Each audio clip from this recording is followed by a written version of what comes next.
how's that snow treating you up in Philly? Because it is not treating me well here. Yeah, Mother Nature decided to give me a indoor waterfall in my closet bathroom, and I don't know about y'all, but it didn't work out well.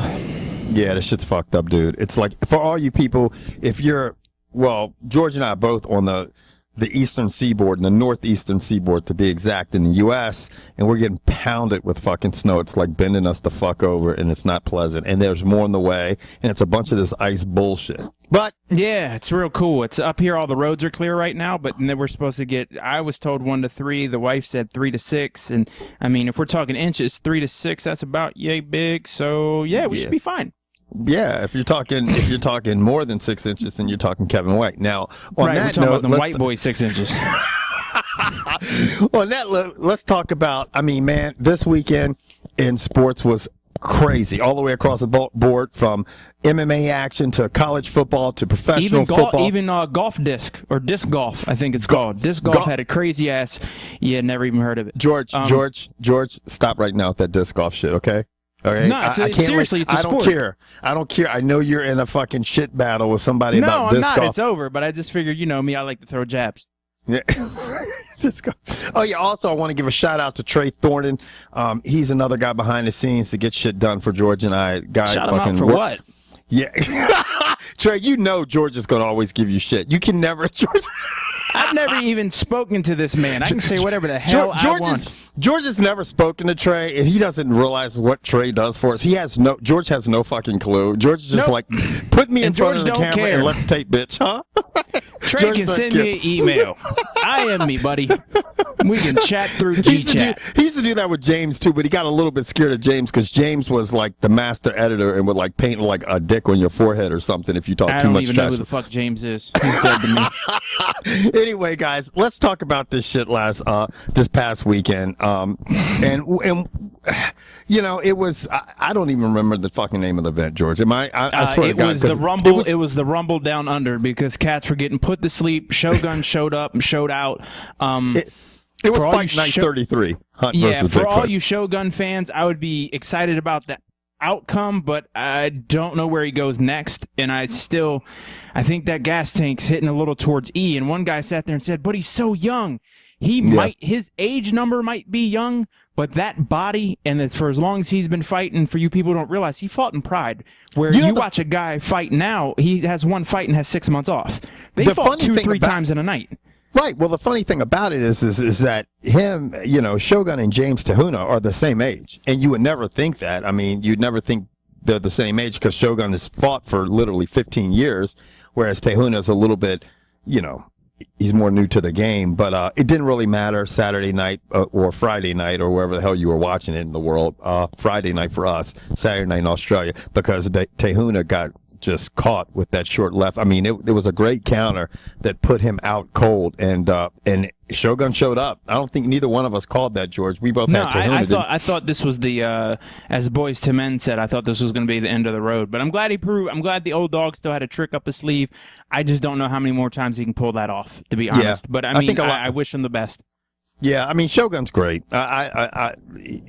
I think he's an awesome fighter, and he just, right when you think he's on the decline, he does something, and he totally redeems himself. Now, earlier the night in action, we had Ryan Bader going up against Anthony Perosh, which was, to me, an uneventful thing. It was a decision. It was an unanimous decision. He beat up some, and look, this is my ignorance. I didn't realize Perosh was 41. You know, I didn't either. But then I watched the fight. We don't really know shit about MMA. And Perosh fought like he was 41. He looked stiff. He lunged. I've never seen a fighter lead with his head to throw a punch. Yeah, that's dangerous. But he literally lunged at Ryan Bader with his head and then followed it up with a punch. I mean, Perosh had a ton of heart, but he was just outclassed, outmatched, out-youthed.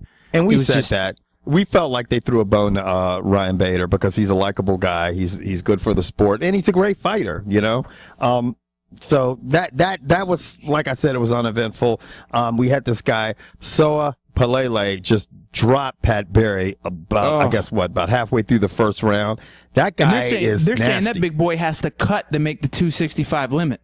Right, he's like how Brock Lesnar was. He's got to suck weight just to make the limit in the heavies, you know? Dude, and that's why Pat Barry needed to dispatch that cat quick, or what happened. That guy just used his size, because Pat Barry's one of the smaller heavies. I mean, you could see that when they were down on the mat. I mean, that guy just put that big old belly on him, and it was a wrap. Now, another one was Clint Hester fought Dylan Andrews, both guys from Tough House. Clint Hester got the win. It was because of doctor stoppage, TKO.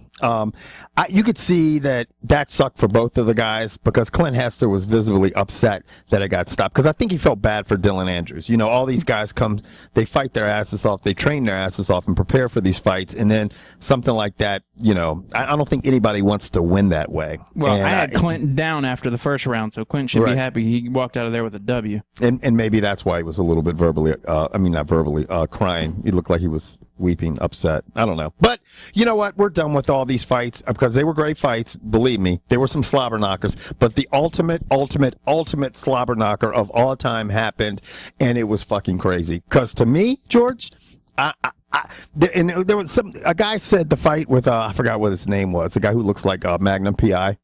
Don Fry, and the dude he fought might have been one of the greatest heavyweights. But for me, I didn't ever saw that fight. This was the best heavyweight fight I've ever seen. Ever. Dude, it was crazy. That was one of the craziest fights I've ever watched.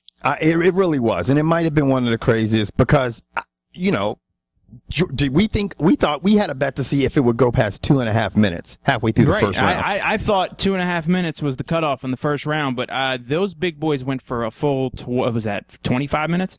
25 minutes, man, of just craziness. Now, it was crazy. I think at the end of, when you look at what they did, it looked definitely like Bigfoot at one point. I honestly was going, man, this is kind of crazy. This guy looks in really bad shape. I don't know how the fuck he's standing, and he is getting punished.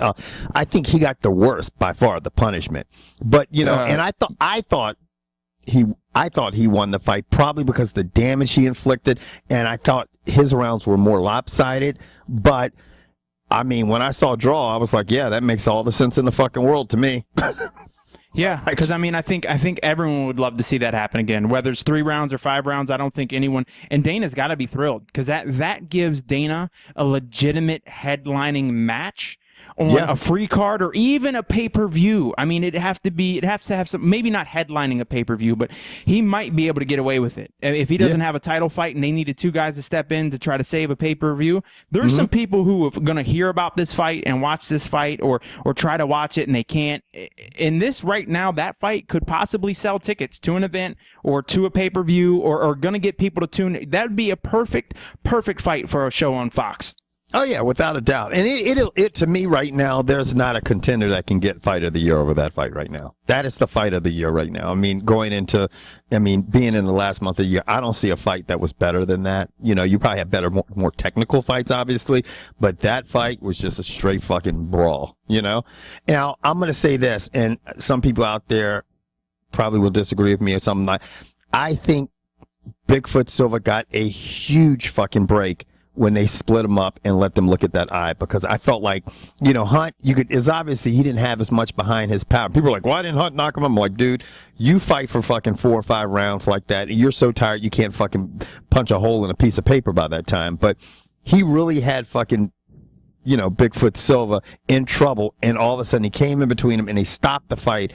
And he was so gassed out and on the back of his feet, and he stopped and they looked at his eye. And I thought, man, that gave Bigfoot Silva enough win and enough recovery to be able to weather what fucking Hunt was doing to him. I thought that was the one moment that I thought Hunt could put him away, and it got interrupted. So I don't know. I'd love to see a rematch of it under any circumstances. Yeah, I mean, that would definitely be I would tune in.